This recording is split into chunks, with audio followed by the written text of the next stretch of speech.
Hello everyone, welcome back to Study Stopper. आज है 11 अप्रैल। तो आज यहाँ पर CUET की चर्चा की गई है कि दिल्ली यूनिवर्सिटी किस तरीके से एडमिशन देगा स्टूडेंट्स को।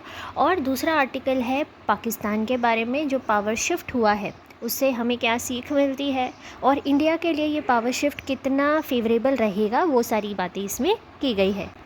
तो यहाँ पर अगर हम एक नज़र डालें, शुरुआत में तो वही सारी बातें की गई हैं जो ऑलरेडी हम देख चुके हैं। 3 सेक्शंस है, राइट, CUET में।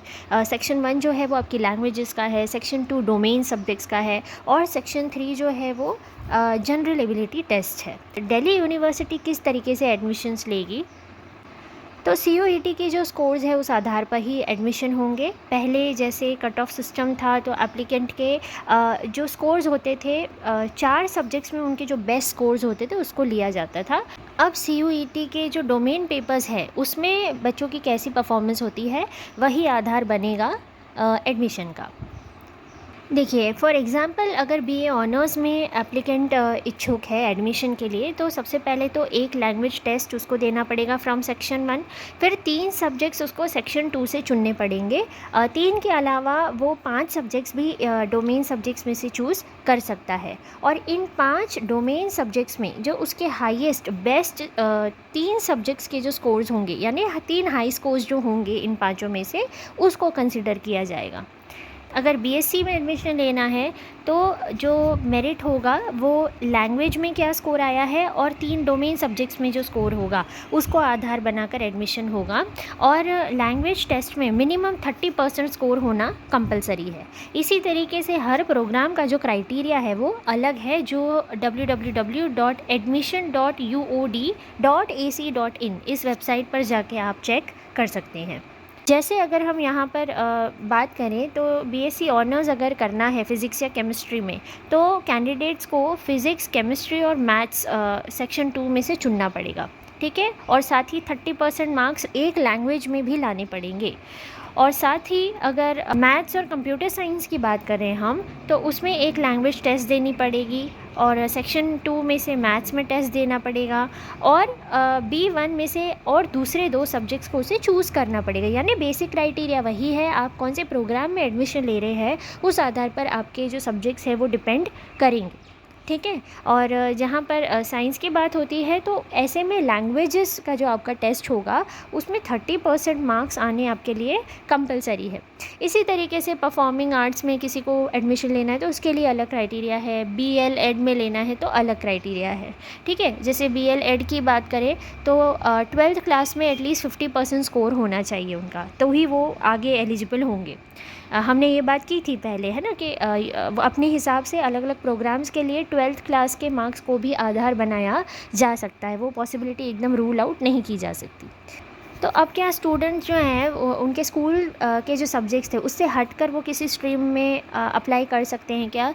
तो जैसे पहले होता था, जैसे किसी ने हाई स्कूल में साइंस पढ़ी है और बाद में अगर उसे humanities based undergraduate programme में जाना है तो ऐसे प्रोग्राम्स के लिए वो एलिजिबल है, आगे ले सकता है। लेकिन फिर भी यूनिवर्सिटी टू यूनिवर्सिटी ये डिफ़र करता है और प्रोग्राम्स के क्या क्राइटेरिया है वो एक बार बच्चों को देखने ज़रूरी है। फिर वो अपनी नीड के अकॉर्डिंग और जो उनको ज़्यादा अच्छा सूट करता है ऐसे प्रोग्राम में एनरोल कर सकते हैं। ऐसे स्टूडेंट्स जिनका ईयर ड्रॉप हो गया है वो क्या इसमें अप्लाई कर सकते हैं? तो कर सकते हैं, लेकिन उन्हें CUET को अपीयर तो करना ही पड़ेगा। और जैसे प्रोफेशनल प्रोग्राम्स होते हैं BBA, BBE, BMS, ये क्या अभी भी रहेंगे? तो नहीं, these are no longer valid, ठीक है। एडमिशन्स इनके लिए भी CUET के स्कोर पे ही आधारित रहेगा और इसके लिए कैंडिडेट्स को एक लैंग्वेज चूज़ करनी पड़ेगी फ्रॉम सेक्शन 1A। सेक्शन 2 में से मैथ्स चूज़ करनी पड़ेगी और जो तीसरा सेक्शन था जनरल एबिलिटी टेस्ट उसको भी अपीयर करना पड़ेगा, ठीक है। तो ये एक बेसिक बातें थी। बाकी और डीप में अगर जानना है तो यूनिवर्सिटी की वेबसाइट पर जाकर जानकारी ली जा सकती है। नेक्स्ट आर्टिकल जो है वो पाकिस्तान के पावर शिफ्ट के बारे में है। आधी रात को ही इमरान खान को अपनी कुर्सी से हाथ धोना पड़ा और अब जो शहबाज शरीफ हैं वो हमारे लिए किस तरीके से अच्छे साबित हो सकते हैं या हमारे रिलेशंस पाकिस्तान के साथ अब क्या मोड़ ले सकते हैं, वो सारी बातें इसमें की गई हैं। देखिए, पाकिस्तान की बात करें तो इन्होंने 10 अप्रैल 1973 में कॉन्स्टिट्यूशन को मान्यता दी थी पाकिस्तानी पार्लियामेंट ने, ठीक है। 49 ईयर्स के बाद सेम डेट पर नो कॉन्फिडेंस वोट पहली बार वहाँ पर डाला जाता है और पीएम को अपनी कुर्सी गंवानी पड़ती है, ठीक है। अब इमरान खान के बाद शहबाज शरीफ, जो नवाज़ शरीफ के भाई हैं, वो रिप्लेस कर सकते हैं उनको। और ये जो नो कॉन्फिडेंस मोशन था ये इन्होंने ही पेश किया था पार्लियामेंट में। पाकिस्तान की डेमोक्रेसी की हम बात करें तो मतलब उनकी हिस्ट्री में कोई भी एक प्राइम मिनिस्टर ऐसा नहीं रहा है जो अपना टेन्योर पूरा कर पाया हो। हर एक प्राइम मिनिस्टर जो है वो आधा अधूरा उसका टेन्योर रह गया है, ठीक है। क्योंकि वहाँ पर जो मिलिट्री का हस्तक्षेप है वो काफ़ी ज़्यादा है, तो इस वजह से प्राइम मिनिस्टर ज़्यादा देर तक वहाँ टिक नहीं पाती हैं। और भी दूसरे रीज़न्स हैं उसकी वजह से, जैसे नवाज़ शरीफ की बात करें तो उनको तो सुप्रीम कोर्ट ने करप्शन चार्जेस में दोषी पाया था, इसलिए उनको इस्तीफ़ा देना पड़ा।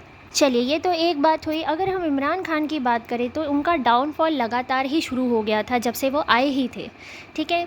हर दिन उनके साथ कुछ ना कुछ होता रहता था और कहीं ना कहीं वो कुछ इल स्टेटमेंट दे देते थे, और उनकी पार्टी ने अपने मैनिफेस्टो में जो वादे किए थे उस पर वो बिल्कुल भी खरे नहीं उतरे। करीब करीब 51 प्रोमिसेस उन्होंने किए थे, जिसमें से सिर्फ 2 पूरे हो पाए और 6 तो मतलब स्टार्ट ही नहीं हो पाए थे।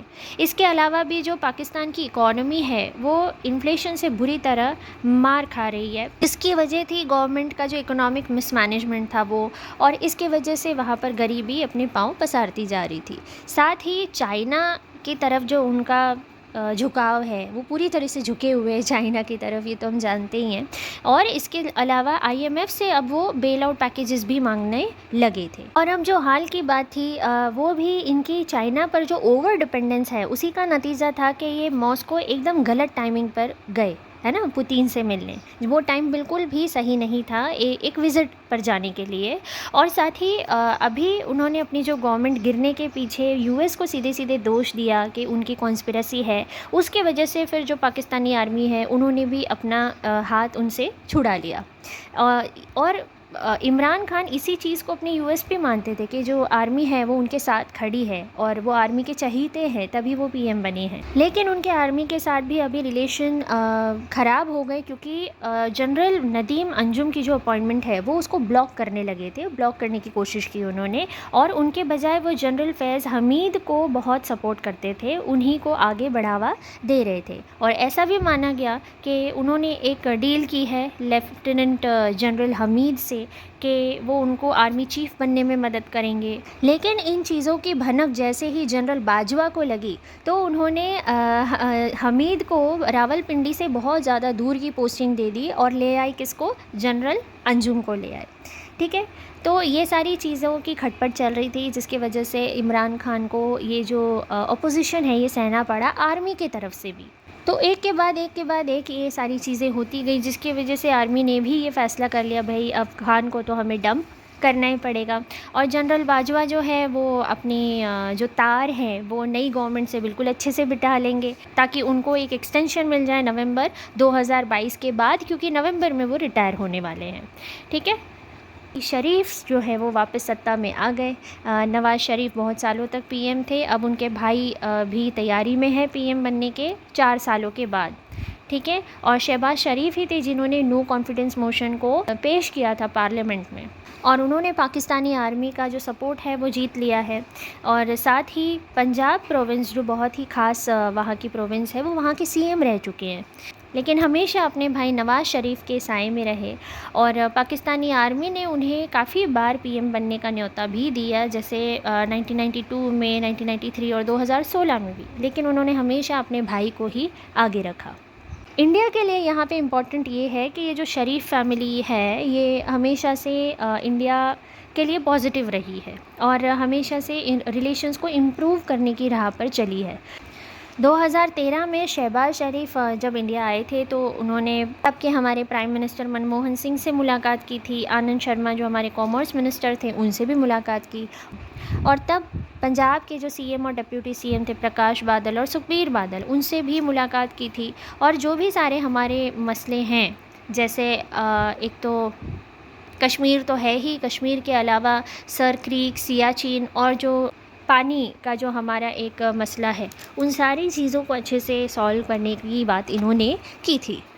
दोनों भाइयों ने करप्शन केसेस को फेस किया है, लेकिन शहबाज शरीफ के ख़िलाफ़ कोई सबूत नहीं मिला है, वो गिल्टी नहीं पाए गए हैं। और उनका जो अप्रोच है कि पाकिस्तानी इकोनॉमी को वापस पटरी पर लाया जाए, वही अब जनता को धीरे धीरे उनके सपोर्ट में ला रहा है। तो इसी के साथ हमारे लिए एक डिप्लोमेटिक ओपनिंग साबित हो सकती है, क्योंकि खान ने बहुत मुश्किल बना दिया था इन डायलॉग्स को कैरी आउट करना।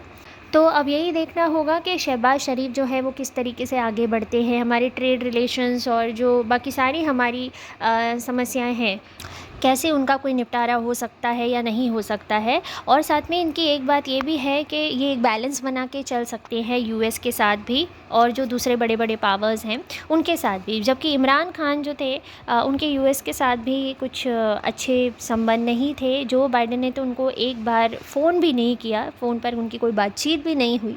वो सिर्फ चाइना के पीछे लगे रहे, चाइना को खुश करने में लगे रहे।